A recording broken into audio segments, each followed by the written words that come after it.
नमस्कार, बहुत स्वागत है इस बुलेटिन में आपका। मैं हूं शीनम शर्मा। देहरादून की सबसे पहले बात करेंगे। दो गाड़ियों में आमने सामने की टक्कर हो गई। एक कार में आग लग गई। सोडा सरोली पुल पर आपस में कार टकरा गई, जिसके बाद दोनों गाड़ियों में बैठे हुए लोगों ने किसी तरह अपनी जान बचाई है। सूचना के बाद पुलिस और फायर ब्रिगेड की टीम मौके पर पहुंची और आग पर काबू पाया गया।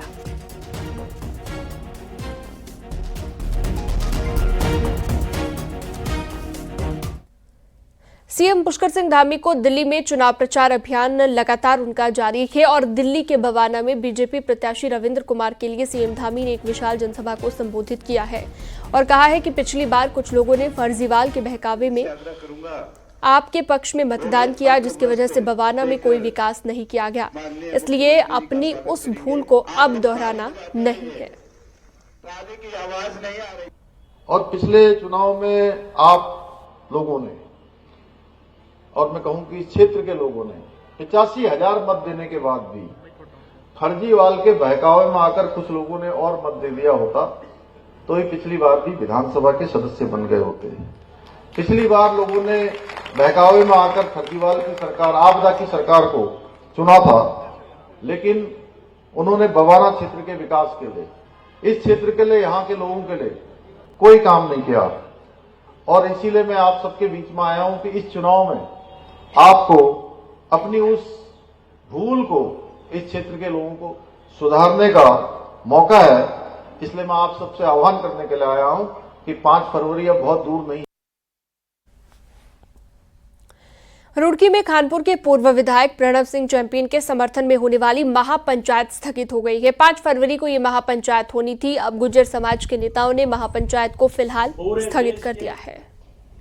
जिम्मेदार सरदारों, आज यहाँ गांव मीरतपुर में गुरु बाबा फकीरा दास सिद्ध कुटी पर सब गांव के जिम्मेदार लोग हैं, मौजूदा प्रधान जी भी। कानपुर के दंगल में अब नया मोड़ आ गया है। किसान नेता राकेश टिकैत की एंट्री के बाद सुलह समझौते की कवायद शुरू हो गई है, तो इधर बीजेपी की मुश्किलें कम होने का नाम नहीं ले रही। कांग्रेस लगातार सवाल खड़े कर रही है कि अनुशासन वाली बीजेपी अनुशासनहीनता पर चुप्पी क्यों साधे हुए है।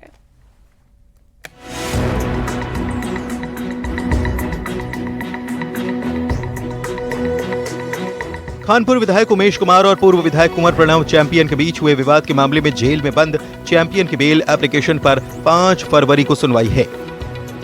इस बीच दोनों पक्षों के द्वारा पंचायत बुलाने, विधायक उमेश कुमार के द्वारा फेसबुक पर गुर्जर समाज से माफी मांगने जैसे हाई वोल्टेज ड्रामा भी देखने को मिला। लेकिन अब एक नए नाटकीय घटनाक्रम में शनिवार को किसान नेता राकेश टिकैत की एंट्री के बाद अब सुलह समझौते की बात शुरू हो चुकी है।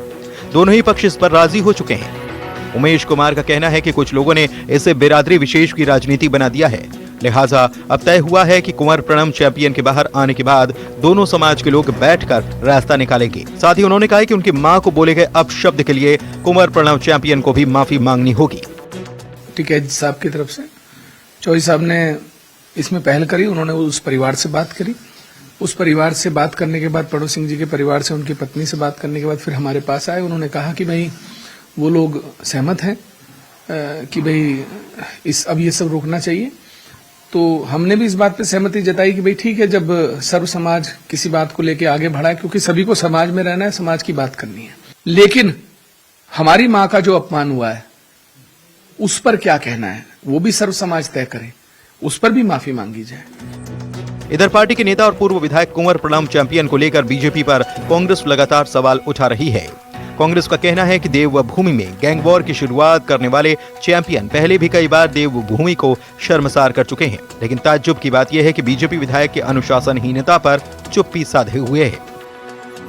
देवभूमि में गैंग वॉर की स्थिति क्रिएट करने की कोशिश की गई और जो है अब तक भारतीय जनता पार्टी के द्वारा उनके विरुद्ध कोई भी कार्रवाई नहीं की गई है।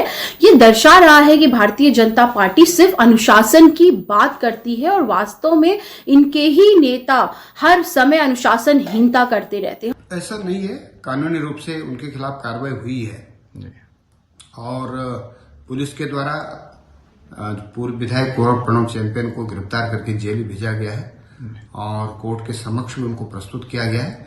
वो न्यायिक प्रक्रिया उसमें चल रही है। बहरहाल हफ्ते भर पहले हाथ में बंदूक लिए दंगल में उतरे विधायक और पूर्व विधायक अब किरकिरी के बाद बीच का रास्ता तलाश रहे हैं। इस सब के बीच किसी को कोई रास्ता नहीं मिल रहा है तो वो है बीजेपी।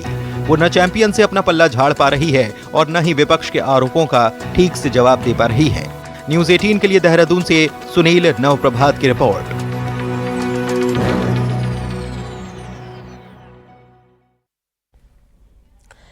पहाड़ी जिले में बुरांश और फ्यूली के फूलों की एक तरफ अपनी सुंदरता से हर कोई इसकी तरफ आकर्षित हो जाता है, तो वहीं सर्द मौसम में ही इन फूलों का खिलना वनस्पति वैज्ञानिकों की चिंता को बढ़ा रहा है। एक रिपोर्ट आपको दिखाते हैं।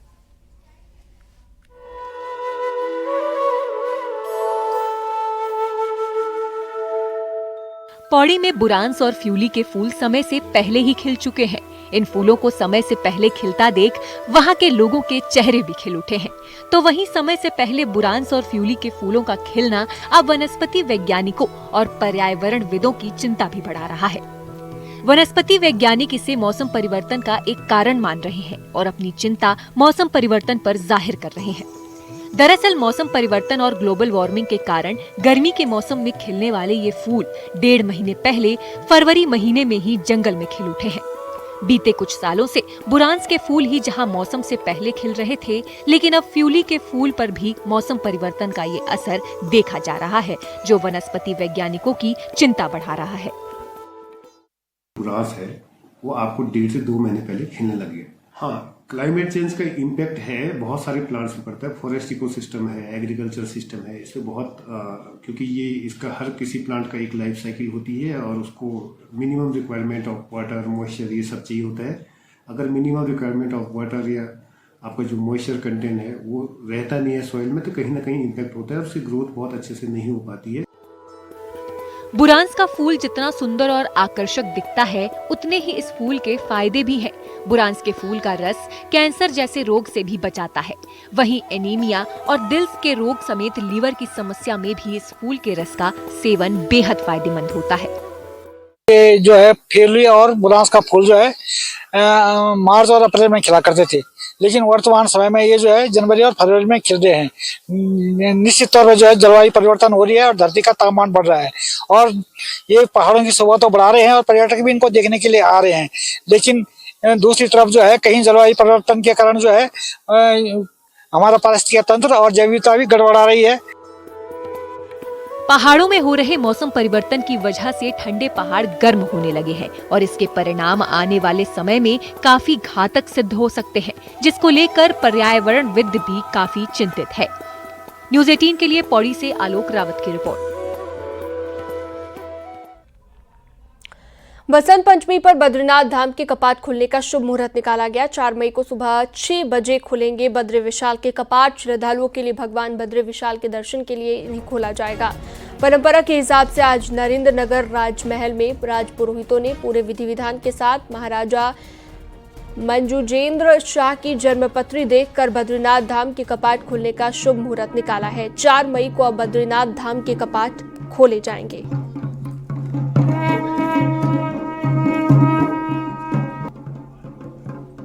इस साल 2025 में श्री बद्रीनाथ के कपाट यानी द्वार 4 तारीख मई 6 बजे प्रातः खुलने जा रहे हैं।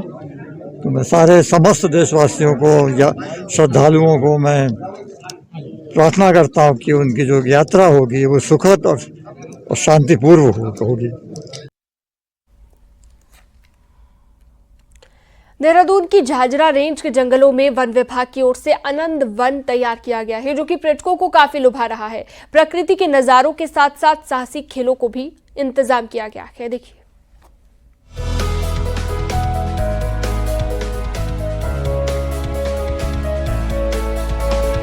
देहरादून से महज 15 किलोमीटर की दूरी पर प्रकृति की गोद में बसा है आनंद वन, जहां प्रकृति से छेड़छाड़ किए बिना वन विभाग ने एक ही जगह पर आध्यात्म से लेकर साहसिक खेल और बच्चों के लिए प्राकृतिक से भरपूर पार्क का निर्माण किया है।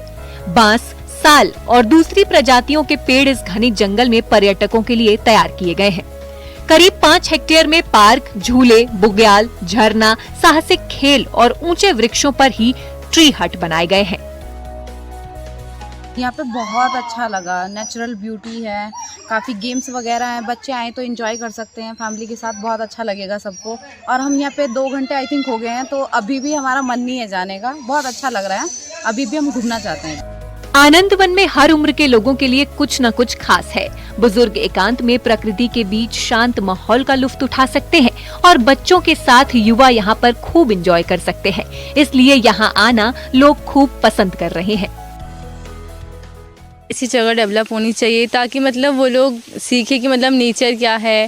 जैसे यहाँ आके हमें बच्चों को पता चला है कि मतलब एनिमल्स हैं, यहाँ वाइल्ड एनिमल्स दिखाए गए, एक्वेटिक दिखाया गए, डिफरेंट कल्चर दिखाया गया, यहाँ के नेचुरल है यहाँ सब कुछ, मतलब अलग अलग टाइप की ट्रीज़ दिखाए गए, इनके नेम के साथ डिस्कस किया गया है। तो मतलब ऐसा होना चाहिए डेवलप और जगह पर। हर उम्र के लोगों के लिए अलग अलग तरह की चीज़ें हैं, उपलब्ध हैं। जैसे कि छोटे बच्चों के लिए यहाँ पे झूले लगाए गए हैं बहुत सारे, जवान और बुजुर्ग जो है यहाँ पे ट्री हट्स का आनंद ले सकते हैं। यहाँ पर हमारे पास आनंद बुग्याल है, जिसमें बैठकर आप जो है अपने आसपास जो है सिर्फ प्रकृति का आनंद ले सकते हैं। हमारे पास एडवेंचर एक्टिविटीज हैं बहुत सारी। वन विभाग लगातार आनंद वन को और आकर्षित बनाने के लिए काम कर रहा है, ताकि पर्यटन के लिहाज से ये जगह लोगों के लिए सबसे पसंदीदा जगह बन सके। यदि आप भी अपने फैमिली के साथ प्रकृति का आनंद लेने का सोच रहे हैं तो पहुंचे जाजरा के इस आनंद वन में, जहां पर साहसी खेलों के साथ साथ प्रकृति के वो सब नजारे मिलेंगे जो दिल को सुकून देते हैं। जाजरा रेंज से कुलदीप चौहान, न्यूज़ 18।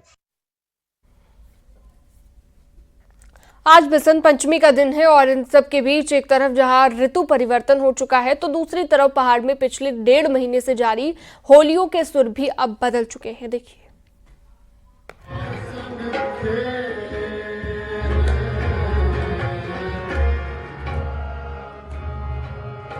शास्त्रीय धुनों में बंधी ये पहाड़ की पारंपरिक होली रोज संगीत घरानों से होती हुई पहले राजा के दरबार तक पहुंची और फिर पौष की ठंडी रातों में आम लोगों के मनोरंजन का जरिया बन गई।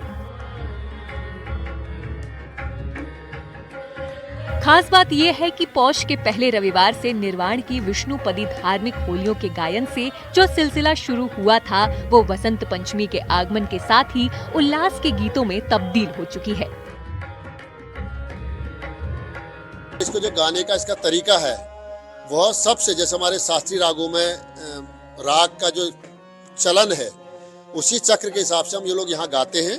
साथ ही साथ में जैसे हमारा शास्त्रीय शैलियों में टप्पा, ठुमरी, दादरा, चैती, कजरी, ये फाग, ये अलग अलग जो विधाएं हैं गायन की, जो प्रबंध शैलियाँ हैं, तो इसी प्रकार से जो पहाड़ की होली है इसका एक अलग इसकी चाल है, तो सबसे अलग करती है। हमको खाली रंग लगाने तक नहीं है, इसको 3-4 माह तक हम लोग गाते हैं, जो कि बहुत ही सशक्त परंपरा है। उत्तराखंड की पारंपरिक होली गाने वाले होलियार भी अपनी इस संस्कृति से जुड़कर बेहद खुश हैं और इन शास्त्रीय सुरों में बंधी पहाड़ की होलियों को बेहद खास बता रहे हैं। तो वृंदावन से चली हुई एक रीत है और जो बैठकी होली का जो हमारे उत्तराखंड में प्रचलन है, वो एक आंतरिक रूप से, आत्मा के रूप से अगर उसको आप सेलिब्रेशन करो, उस चीज़ को मनाओ, तो वो मतलब आनंद से बहुत भरपूर है। क्योंकि होली का जो कहने का तात्पर्य है कि उसमें एक आनंद की अनुभूति होती है, क्योंकि होली जो है राधा कृष्ण से एक आपको प्रेरित करती है और वो हमें ले जाती है आगे तक की। और बैठकी होली का आनंद ही फिर तो उत्तराखंड में तो बहुत अच्छा है। दरअसल पहाड़ की ये पारंपरिक होली पूरे देश के मुकाबले बेहद पहले शुरू हो जाती है। पौष के पहले रविवार से जो सिलसिला विष्णुपदी होलियों से शुरू होता है, वो बसंत आते ही उल्लास की होलियों वाला रूप ले लेता है, जबकि शिवरात्रि पर यही होली शिवमय हो जाती है। और फागुन आते ही होली फागमय यानी श्रृंगार यानी हंसी ठिठोली और राधा कृष्ण के प्रेम में रंग जाती है। इस तरह पहाड़ की ये होली 4 महीने में 4 तरह से सुर और ताल बदलती है, इसलिए ये पूरे देश में अपने तरह की अनोखी होली है। हल्द्वानी से न्यूज़ 18 के लिए शैलेंद्र नेगी की रिपोर्ट। और रुकते एक छोटे से ब्रेक के लिए फौरन हाजिर होंगे।